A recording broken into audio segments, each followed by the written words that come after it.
கண்ணீரோடே விதைப்பவர்கள் கம்பீரத்தோடே அறுப்பார்கள். அள்ளி தூவும் விதையை சுமக்கிறவன் அழுது கொண்டு போகிறான். ஆனால் தான் அறுத்த அரிகளை சுமந்து கொண்டு கம்பீரத்தோடே திரும்பி வருவான். சங்கீதம் 126 அதிகாரம் 1-6. நான் உன்னை தாயின் வயிற்றில் வாக்குமுன்னு அறிந்திருக்கிறேன். எரேமியா 1:5. திறன்மை பிறகு சங்கீதம் 23:1. நீ விசுவாசித்தால் தேவனாலே மகிமையை காண்பாய். யோவான் 11:40. தேவனாலே கூடாத காரியம் ஒன்றும் இல்லை. லூக்கா 1:37. கர்த்தருக்கு பொறுமையுடன் காத்திருந்தேன், அவர் என்னிடமாய் சாய்ந்தேன், கூப்பிடுதலை கேட்டார். சங்கீதம் 40:1. நீங்கள் விசுவாசித்தால் தேவனுடைய மகிமையை காண்பாய். யோவான் 11:40. தேவனாலே கூடாத காரியம் ஒன்றுமில்லை. லூக்கா 1:37.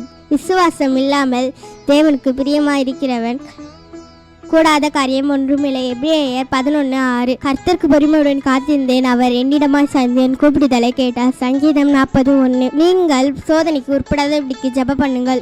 லூக்கா 22:40.